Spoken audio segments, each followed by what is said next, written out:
Well, welcome back to Lucore Automotive Services. Today I'm working on my 1996 Chevrolet Beauville van.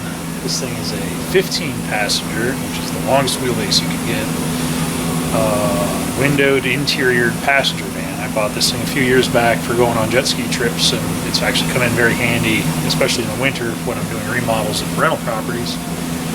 And this thing is in for a window motor, which luckily for me I already put a window motor in it, and it failed, but I'm lucky because when I put that window motor in this, I planned for it to fail because these window motors aren't the best. And I prepped the door so that I don't have to remove the vent window if I needed to change the motor again. And I'll show you what I did, and I'll let you look over the van with me. I've got a couple maintenance items to do on it, and I have to make some decisions with this van. I have had this van for sale recently, and I mean, I want a lot of money for it because it's a clean van and I've done a bunch of work to it, but it's also a rust-free, under 100,000 mile van that's got good bones, and it's a very reliable drivetrain. It doesn't make a lot of power, but it gets you there every time, and the parts are cheap. So anyway, I'll show you what I did with the window motor, because when you do a window motor in these, they are a horrible task to complete. Basically, you have to pull the belt moldings, pull the vent window, pull the regulator, separate the regulator from the motor, and then put it all back together. So, yeah, fun stuff. So I put an affordable window motor in it that had a lifetime warranty, and it failed in about a month, which was not very exciting. But I picked up an AC Delco unit. We're going to take a look at it. We'll put it in this door.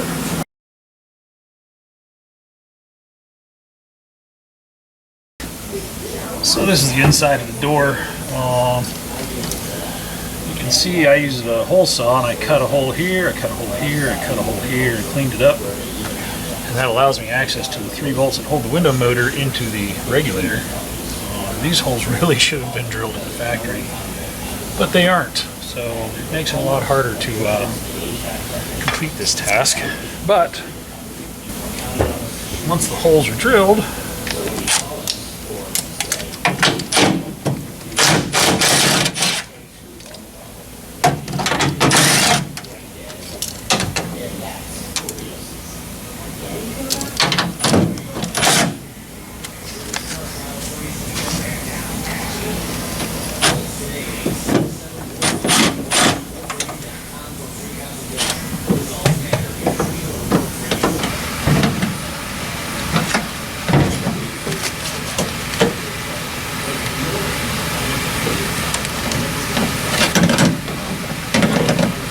it becomes that easy to get your window motor out, which is awesome, because these things can be a real bugger to take all this stuff out here. Drip rail moldings, or your window wipes, that window needs to come out. So do yourself a favor and just use a hole saw and drill 3 holes. Just saying. Let me go get my new motor. I have a AC Delco unit that will hopefully last longer than this one that was made in China. The AC Delco one's made in China now too, I'm pretty sure. It's going to look exactly like this. Hopefully it'll last. Because that's the problem with parts these days, is they're all garbage. These motors come with AC Delco. It doesn't say made in the USA. It says GM. I believe AC Delco was, the AC Delco name was purchased in China. I don't see any evidence of that. ACI, look that up. 202-304-14. GM part numbers 1249-79-71.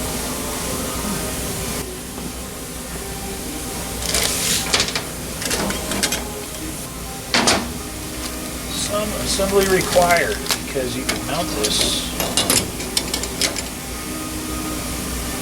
with the left hand doors. This is also the motor for the rear windows in the 82 to 91 square body trucks, Blazers, Suburbans. We use these motors in a lot of stuff, many years.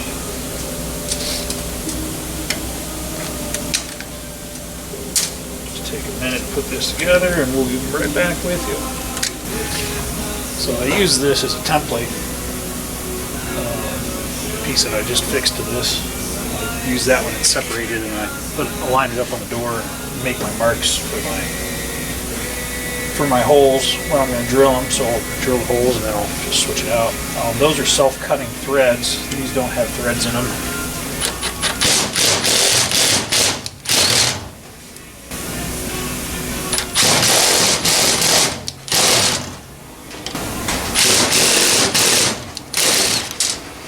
And they're very easy to pull the threads out of. So I start some threads, and I install it in the car, and I move on with my day. So let me get this reinstalled in the car and I'll move on with my day.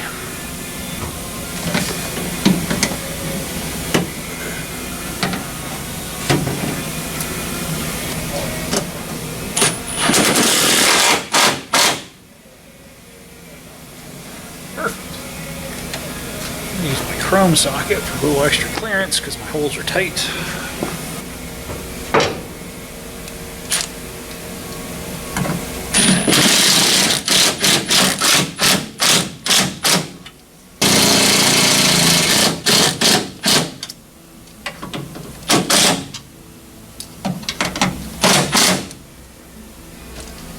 And just like that, we have a window motor installed. Hey, look at that. Ooh. Need some lube.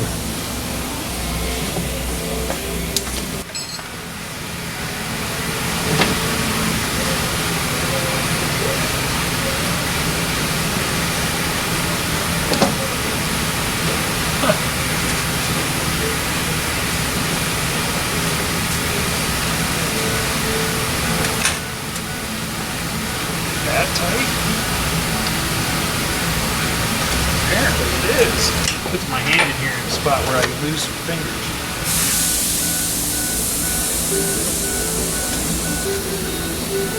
This is the one I put a weather strip in. I wonder if it's binding up.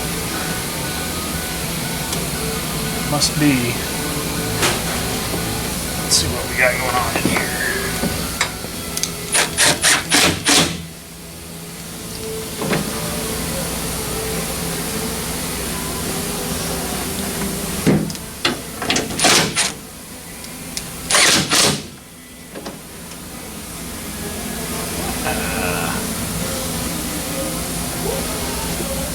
Spray some silicone on it. It should be okay. The window track was binding the motor. Well, so that's good news. An adjustment to my window track.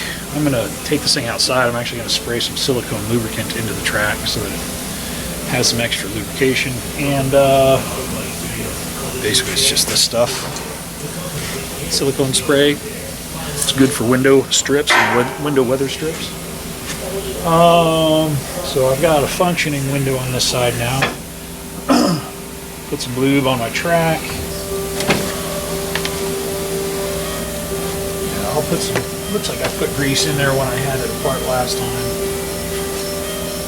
These guys end up rusting, the bottom tracks on the windows end up rusting, so you want to lube those up really good with axle grease or white lithium grease.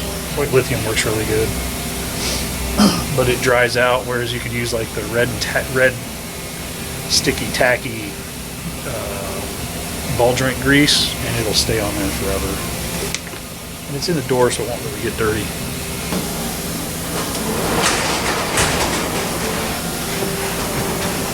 Horrible. I wonder if my battery's low because it's cold.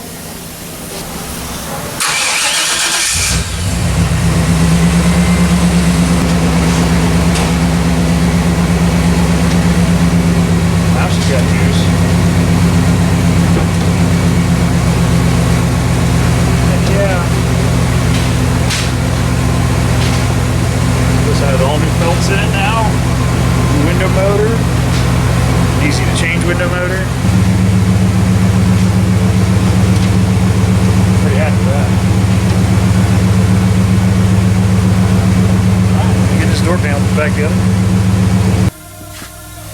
GM really got their money's worth out of this van design. It's 1976 to 1996.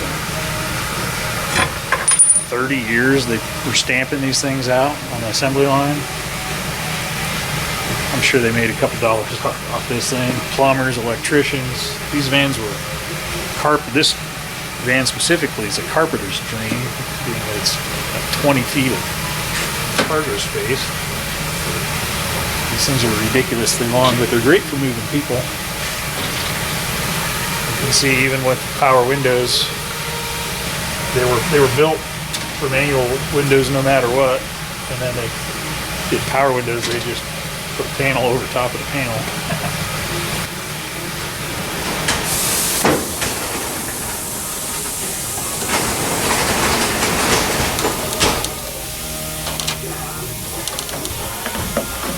Lots of sharp edges on these to get cut by.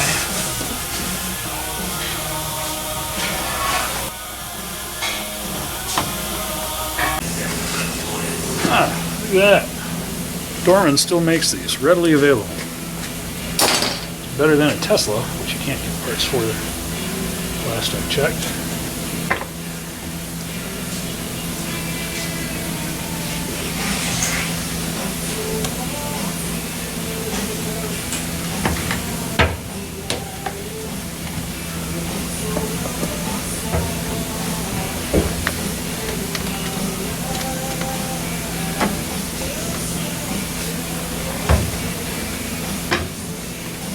Just maybe some plumber's treatment there.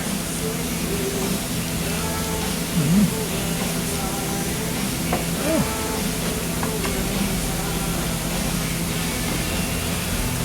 That's awkward.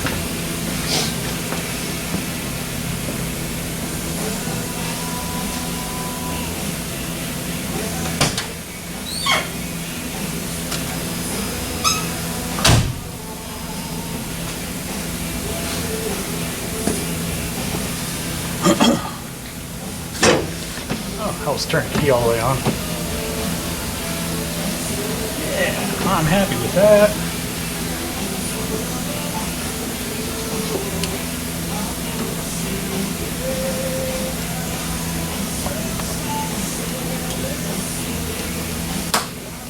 Those are a bear to get out of the door panel. Looks like the only works on the up, so I will get a new lock switch coming.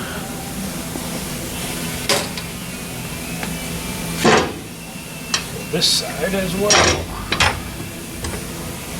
think my lock button on the other side's got the same problem.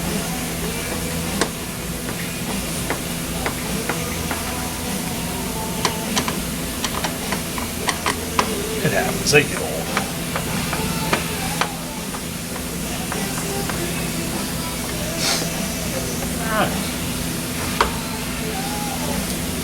These G-Vans have a huge following right now. There's a couple outfits that do four-wheel drive conversions on them. There's a lot of people are using them for tiny home, mobile, camper modifications, or under the radar campers. They're good, reliable trucks. They're 30 years of production, and the parts matrix out there is full of parts for these. Good parts, made in USA parts that'll last.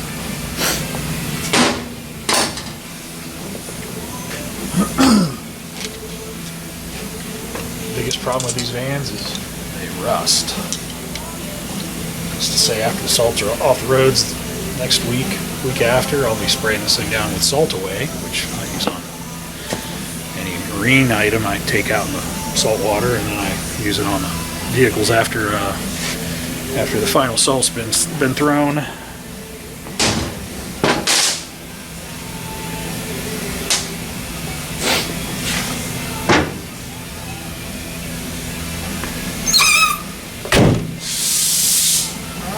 Power windows work, my power mirrors work. I have an oil leak on this, but I have to decide if I'm going to continue using the 350. These vans were actually offered with 454s, which is super cool. I have everything to do a coil sprung straight axle conversion, transmission transfer case, front axle, and Basically, I just need to make brackets and steering linkages. The question is, do I have the motivation to do it? So, we'll see. We got a couple other projects I have to get done before I can worry about this one, but this one is a possibility. I think this is going to be super cool with it. You know, 1-ton 4x4 coil sprung, radius rods. I think it'll be cool. We'll see. Hopefully I can get to it. Got lots of stuff to get done. But at any rate, thanks for watching. Click like, subscribe, leave us a comment below. Tell me what you think about my little cheat on drilling the holes in the door to make that process way easier than doing it by removing the regulator. I like it. I've been doing it for years. I worked on these vans new at the dealer, which dates me a bit. But it is what it is. Time flies. Have a great day.